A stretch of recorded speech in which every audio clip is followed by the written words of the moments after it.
Assalamualaikum warahmatullahi wabarakatuh. Perkenalkan, nama saya Isni Fisalbedain dari Prodi Teknologi Informasi dengan NIM 202141015.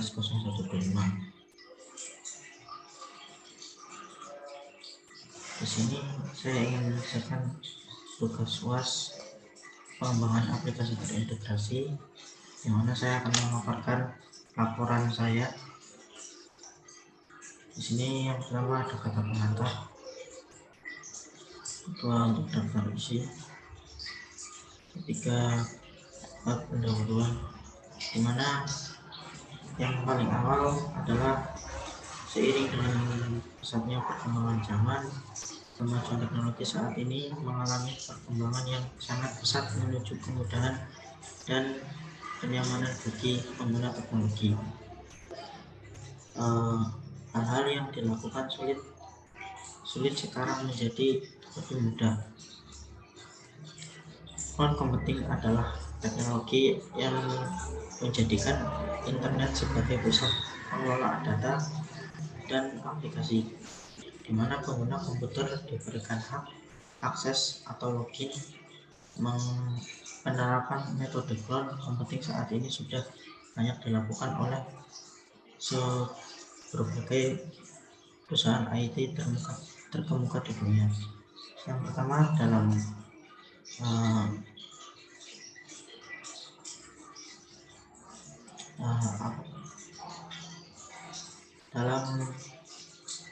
masalah kali ini, laporan kali ini adalah masalahnya adalah ingin agar orang mengetahui apa itu API, apa itu API Kubernetes, apa istilah umum dari API Kubernetes. Lalu tujuan dari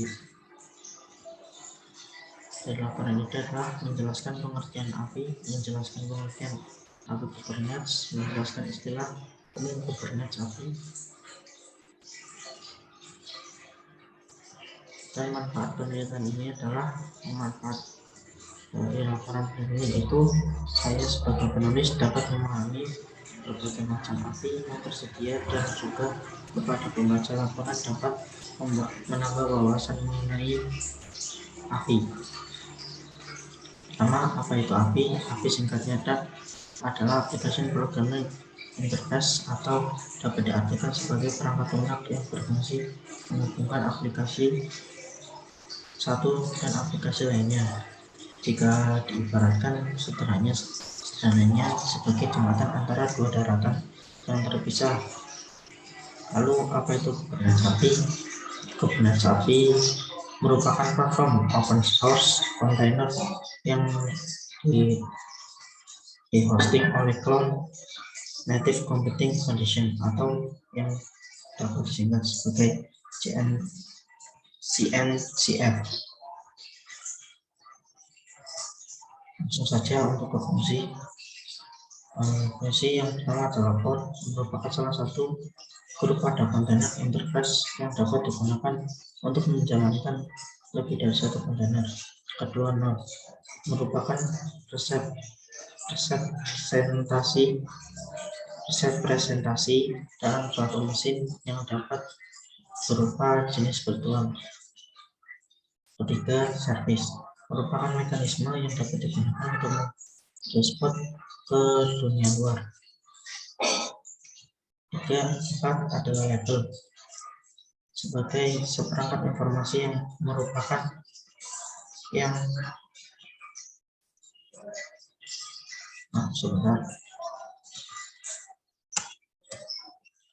berupa metadata mencari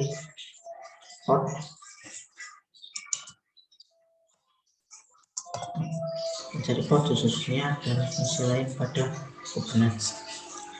Yang kelima ada app belajar, dapat digunakan untuk membuat label app yang berisi nama aplikasi dua kontainer, service, dan port yang merupakan bagian aplikasi tersebut.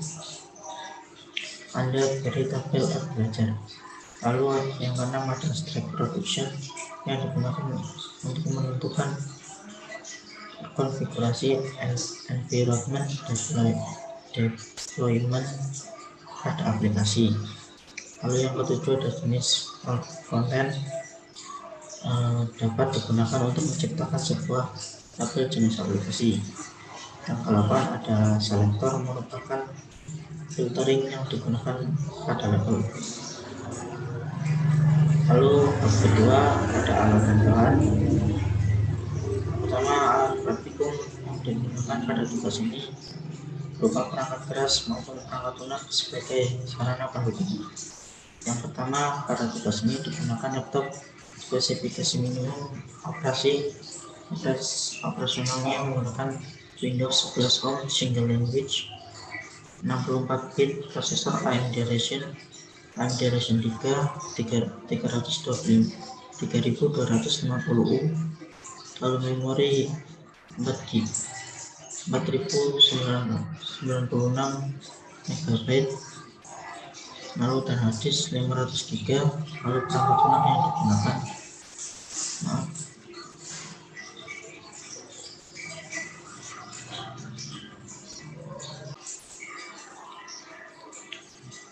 Lalu perangkatnya ada support dan support. Lalu bahan praktikum yang digunakan tugas akhir ini adalah modul pembelajaran pedoman perkuliahan, juga materi yang ada dalam YouTube dan internet. Lanjut ke bab 3, ada hasil dan pembahasan.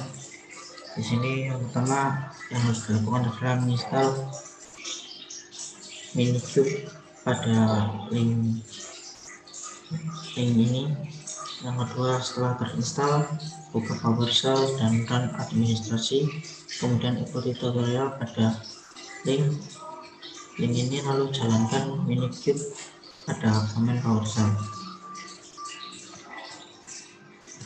seperti ini. Lalu jalankan Minikube dashboard. Setelah dijalankan, kita akan masuk ke dalam browser. Ini browsernya. Lalu kemudian kita disuruh untuk membuat file di diksi dengan nama K8s code file yang dimasukkan yaitu file dengan format YAML. Di dalam file tersebut berisi codingan yang sudah ditentukan pada tutorial tersebut.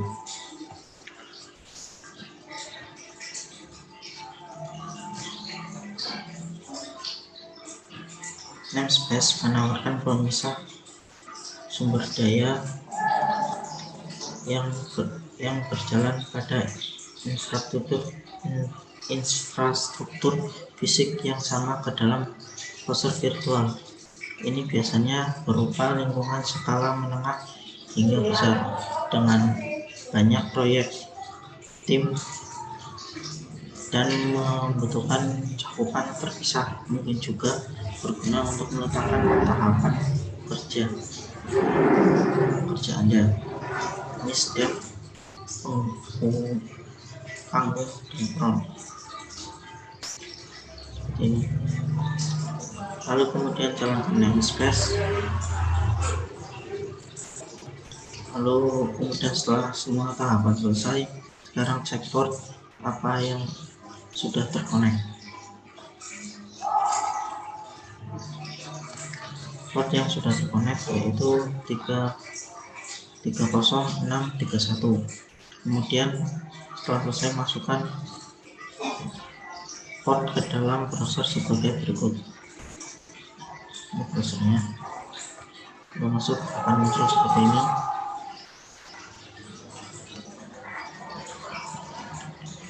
Lalu bab 4, kesimpulan. Kubernetes adalah merupakan platform open source container berhosting pada Cloud Native Computing Foundation atau CNCF. Adapun arsitektur Kubernetes di atas terdapat beberapa komponen berbeda yang saling terintegrasi. Selain itu, keunggulan Kubernetes jika Anda sebagai pengguna sudah tidak perlu menginstal banyak server di dalamnya. Ada banyak environment aplikasi dan juga lainnya sebab semua yang telah dibutuhkan oleh aplikasi sudah dipasang pada kontainer. Lalu saya mengucapkan terima kasih pada dosen yang telah membantu memahami materi sehingga dapat selesaikan tugas akhir UAS mata kuliah ini. Walaupun sangat membutuhkan waktu, dan semoga pembelajaran mata kuliah ini di semester selanjutnya ataupun semester depan bisa lebih baik. Terima kasih. Sekian dari saya, kurang lebihnya mohon maaf. Assalamualaikum warahmatullahi wabarakatuh.